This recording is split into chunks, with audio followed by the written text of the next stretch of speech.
بسم اللہ الرحمن الرحیم السلام علیکم ورحمۃ رب اشرح لی صدری ویسر لی امری واحلل عقدۃ من لسانی یفقہوا قولی۔ ہیرا پبلک اسکول سے میں آپ کی مطالعہ اسلام کی ٹیچر قمر النساء جماعت چہارم۔ امید ہے بچوں آپ سب خیریت سے ہوں گے۔ پیارے بچوں، جیسا کہ آپ کو معلوم ہے کہ کائنات کی ہر چیز اللہ کے حکم اور اس کی ہدایت کے مطابق کام کر رہی ہے، اسی طرح انسان کو بھی چاہیے کہ وہ ساری زندگی اللہ تبارک و تعالیٰ کی بندگی کرے اور اسی کے مطیع فرما بردار بن کر رہے۔ اللہ کے حکم کے مطابق زندگی گزارنے کا نام ہی ایمان ہے۔ جی بالکل پیارے بچوں، آج ہم مطالعہ اسلام کے پہلے سبق ایمان اور ارکان ایمان کی بلند خوانی کریں گے۔ ایمان اور ارکان ایمان۔ ایمان کے معنی اور مفہوم۔ ایمان کے معنی کسی بات کو سچے دل سے ماننا اور اس پر یقین رکھنا ہے۔ پیارے نبی حضرت محمد صلی اللہ علیہ وآلہ وسلم نے ہمیں چند چیزوں پر ایمان لانے کا حکم دیا ہے۔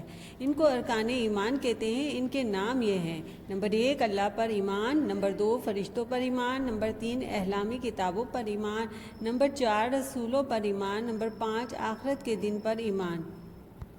ہر مسلمان کے لیے ضروری ہے کہ ان باتوں پر سچے دل سے یقین رکھے اور زبان سے ان کا اقرار بھی کرے۔ بچوں، ایمان ایک یقین ہے۔ ایمان کے لغوی معنی آمنا یعنی امن ہے۔ اس کے معنی نفس کا مطمئن ہو جانا، یعنی کسی بات کا قبول کر کے دل سے مان لینا۔ بچوں، ایمان اللہ اور اللہ کے رسول پر اور رسول کے ذریعے اللہ تعالیٰ کی طرف سے آئی ہوئی چیزوں پر سچے دل سے ماننا اور زبان سے اس کا اقرار کرنا ایمان کہلاتا ہے۔ سورۃ البقرہ کی آیت نمبر 177 میں اللہ پاک ارشاد فرماتے ہیں: وَلَكِنَّ الْبِرَّ مَنْ آمَنَ بِاللَّهِ وَالْيَوْمِ الْآخِرِ وَالْمَلَائِكَةِ وَالْكِتَابِ وَالنَّبِيِّينَ۔ ترجمہ: بلکہ نیکی یہ ہے کہ آدمی اللہ، روز قیامت، فرشتوں، کتابوں اور نبیوں پر ایمان لائے۔ بک میں دیکھیں۔ نمبر 1 اللہ تعالیٰ پر ایمان۔ اللہ تعالیٰ پر ایمان لانے کا مطلب ہے کہ اللہ تعالیٰ کو ایک اور یکتا مانا جائے، کسی کو اس کا شریک نہ سمجھا جائے۔ وہی ہر چیز کا خالق اور مالک ہے۔ ساری مخلوق کو وہی رزق دیتا ہے۔ کائنات کی ہر شے اس کے حکم کے مطابق کام کر رہی ہے۔ عبادت اور بندگی صرف اسی کا حق ہے، اس کے سوا کسی کی عبادت کرنا جائز نہیں۔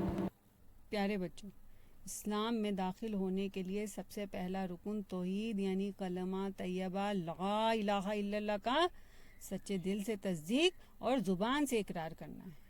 وہ اپنی ذات و صفات میں واحد و یکتا ہے۔ کائنات کی ہر شے اس کے حکم کے مطابق چل رہی ہے۔ اللہ تبارک و تعالی تمام عالم کا پیدا کرنے والا ہے۔ وہ اپنی ذات و صفات میں یکتا اور واحد ہے، اس کا نام اللہ ہے۔ عبادت و بندگی صرف اسی کا حق ہے۔ نظام کائنات کی ہر چیز ضابطۂ رسول کی پابند ہے۔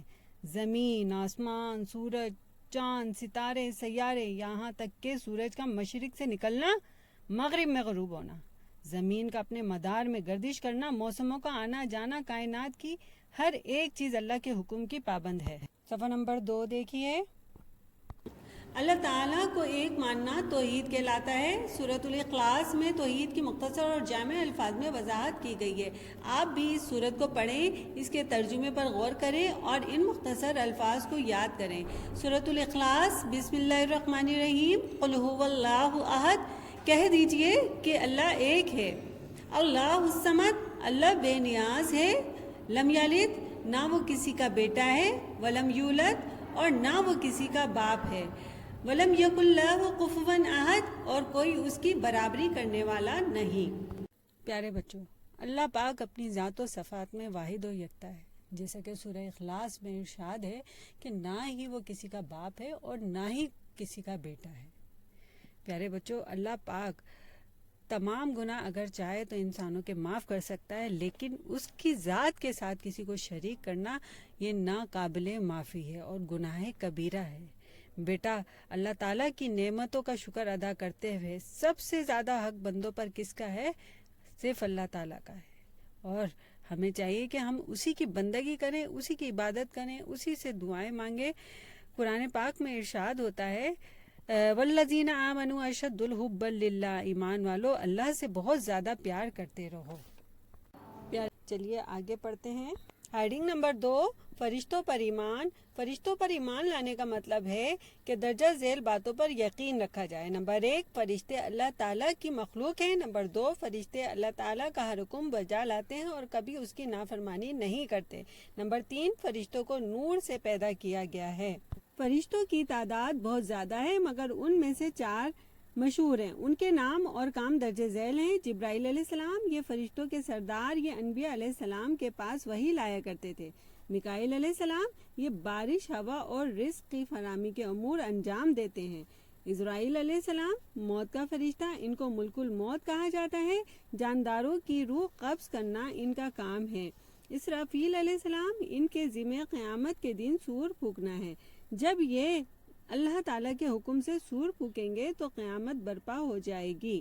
پیارے بچوں، فرشتے اللہ کی ایسی مخلوق ہے جو ہم کو نظر نہیں آتی۔ وہ دن رات اللہ تعالیٰ کی عبادت اور اس کے حکموں کو بجا لانے میں لگے رہتے ہیں۔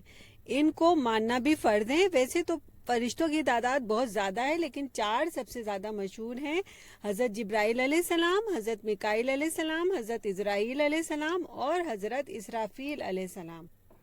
نمبر 3، الہامی کتابیں۔ اللہ تعالیٰ نے انسانوں کی ہدایت اور رہنمائی کے لیے بہت سی کتابیں اور صحیفے نازل فرمائے۔ اللہ تعالیٰ کی ان نازل کردہ کتابوں کو الہامی کتابیں بھی کہا جاتا ہے۔ الہامی کتابوں پر ایمان لانے سے مراد درجہ ذیل باتوں پر یقین رکھنا ہے۔ نمبر 1، تمام الہامی کتابیں سچی ہیں، مثلا تورات، زبور، انجیل اور قرآن مجید۔ نمبر 2، قرآن مجید آخری الہامی کتاب ہے۔ آسمانوں سے نزول وحی کا سلسلہ ختم ہونے کی وجہ سے اب کوئی دوسری کتاب نازل نہیں ہوگی۔ نمبر 3، پہلی نازل شدہ کتابوں کی تمام تعلیمات قرآن مجید میں شامل ہیں۔ قرآن مجید ان سب کتابوں کی تصدیق کرتا ہے، اس لیے اب صرف قرآن مجید کی تعلیمات ہی کافی ہیں۔ پیارے بچوں، مختلف ادوار میں اللہ تعالیٰ نے اپنے بندوں کی رہنمائی کے لیے انبیاء اکرام بھیجے۔ ان پر کتابیں بھی نازل فرمائیں، جیسے تورات حضرت موسیٰ علیہ السلام پر، زبور حضرت داؤد علیہ السلام پر، انجیل حضرت عیسیٰ علیہ السلام پر بھیجی۔ بیٹا، ان کتابوں کے احکامات مخصوص قوموں کے لیے تھے۔ لوگوں نے اپنی مرضی کے مطابق احکامات تبدیل کر لیے، لیکن سب سے آخری کتاب قرآن مجید میں اللہ تعالیٰ نے تمام بنی نوع انسانوں کے لیے احکامات مکمل کر دیے۔ نمبر 4، رسولوں پر ایمان۔ اللہ تعالیٰ نے انسانوں کی ہدایت کے لیے بہت سے نبی اور رسول بھیجے۔ ان سب نے انسانوں تک اللہ تعالیٰ کا پیغام پہنچایا اور ان کو اسلام کے مطابق زندگی بسر کرنے کا طریقہ سکھایا۔ ان تمام نبیوں اور رسولوں پر ایمان لانا ضروری ہے۔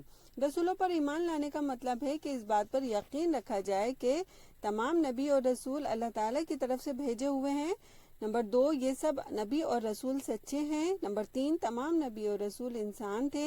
نمبر 4، ان سب نے لوگوں کو اللہ تعالیٰ کی بندگی کی طرف بلایا۔ نمبر 5، حضرت محمد صلی اللہ علیہ وآلہ وسلم اللہ تعالیٰ کے آخری نبی اور آپ کے بعد کوئی نبی نہیں آئے گا۔ کیا آپ جانتے ہیں عقائد عقیدے کی جمع ہے۔ عقیدہ کے معنی گرہ اور گانٹھ کے ہیں۔ جو بات گرہ کی طرح انسان کے دل میں بیٹھ جائے وہی انسان کا عقیدہ ہوتا ہے۔ یہ تو بچوں آپ کو بتا چکے ہیں کہ کوئی بھی بات اگر دل سے آدمی تسلیم کر لے تو وہ کیا ہے؟ عقیدہ یعنی ایمان۔ پیارے بچوں، اللہ تعالیٰ چاہتا ہے کہ اس کے سارے بندے نیک اور اچھے ہوں، اسی لیے اس نے بندوں کو سیدھا راستہ دکھانے کے لیے نبی اور رسول بھیجے۔ بچوں، دنیا میں 1,24,000 پیغمبر آئے۔ ہم چند نبیوں کے نام تو جانتے ہیں، لیکن تمام نبیوں کے نام نہیں جانتے۔ بہرحال تمام نبیوں کے بارے میں ایمان رکھنا بہت ضروری ہے کہ تمام نبی اللہ تعالیٰ کے بھیجے ہوئے پیغمبر تھے، سب کے سب سچے اور گناہوں سے پاک تھے۔ تمام نبی لوگوں کو سیدھا راستہ دکھانے والے تھے، لیکن لوگوں نے ان کی تعلیمات میں بہت ساری چیزیں شامل کر دیں۔ اسی لیے اللہ تعالیٰ نے سب سے آخر میں سیدھا اور سچا دین لے کر اللہ نے اپنے پیارے نبی حضرت محمد صلی اللہ علیہ وآلہ وسلم کو بھیجا۔ دنیا کے تمام انسانوں کے لیے ضروری ہے کہ حضور صلی اللہ علیہ وآلہ وسلم کا کہنا مانے، کیونکہ دنیا اور آخرت کی کامیابی اسی میں ہے۔ آخرت کے دن پر ایمان۔ آخرت پر ایمان لانے کا مطلب ہے کہ اس بات پر یقین رکھا جائے کہ ہماری موجودہ زندگی عارضی ہے۔ ایک دن ایسا آنے والا ہے جب دنیا کی ہر چیز ختم ہو جائے گی۔ اس دن کو آخرت کا دن کہا جاتا ہے۔ اس دن اللہ تعالیٰ انسانوں کو دوبارہ زندہ کرے گا اور ان سے دنیا میں بسر کی ہوئی زندگی کا حساب لے گا۔ ان کے اعمال کا وزن کرے گا۔ جن لوگوں کے اچھے اعمال کا وزن زیادہ ہوگا وہ کامیاب ٹھہریں گے۔ ان کو انعام میں جنت ملے گی جہاں ان کو ہر نعمت اور ہر خوشی میسر ہوگی۔ جن لوگوں نے دنیا کی زندگی اللہ تعالیٰ کی نافرمانی میں بسر کی ہوگی ان کے اچھے اعمال کا وزن کم ہوگا۔ ان کو سزا کے طور پر جہنم کی آگ میں ڈالا جائے گا جو بہت برا ٹھکانہ ہے۔ پیارے بچوں، جیسا کہ آپ کو معلوم ہے کہ ایک دن یہ تمام دنیا ختم ہو جائے گی اور دنیا کے تمام انسان مر جائیں گے۔ آخرت سے مراد موت کے بعد کی زندگی ہے۔ قرآن مجید میں 3 مرتبہ ارشاد ہوا، کلو نفس ذائقۃ الموت، ہر ذی روح کو موت کا مزہ چکھنا ہے۔ انسانی زندگی کی سب سے بڑی حقیقت موت ہے۔ دنیا کے تمام انسان خدا کے منکر تو ہیں مگر موت کے نہیں ہیں۔ حضرت امام غزالی رحمۃ اللہ علیہ فرماتے ہیں، الدنیا مزرعۃ الآخرہ، یعنی دنیا آخرت کی کھیتی ہے۔ پیارے بچوں، اس کی مثال ایسی ہے کہ کسان گندم کی فصل کاشت کرتا ہے تو گندم ہی کی فصل کو کاٹے گا۔ ایسا ممکن نہیں ہے کہ فصل تو وہ گندم کی کاشت کرے اور مکئی کی فصل کاٹے۔ اسی طرح اگر کوئی طالب علم سال بھر کھیل کود کر وقت ضائع کر دے تو امتحان میں اسے یقیناً شرمندگی حاصل ہوگی۔ اسی طرح اللہ تعالیٰ آخرت میں تمام انسانوں سے حساب لے گا کہ آیا تم نے دنیا میں جا کر کون سے کام کیے، اچھے یا برے۔ اگر اچھے کام کیے ہوں گے تو اللہ تعالیٰ انہیں جنت میں بھیج دے گا اور اگر برے کام کیے ہوں گے تو ان کا ٹھکانہ دوزخ میں ہوگا۔ اللہ پاک ہم سب کو نیکی کی توفیق دے اور نیک عمال کرنے کی توفیق دے اور دین پر عمل کرنے کی توفیق دے، آمین۔ صفحہ نمبر 5، درست بیان پر صحیح کا نشان لگائیں۔ ہر سوال کے آپ کو 4 آپشن دیے گئے ہیں، جو درست جواب ہے اس پر صحیح کا نشان لگائیں۔ اسی طرح سے صفحہ نمبر 6 پر کالم الف اور کالم ب کو ملا کر جملہ مکمل کریں۔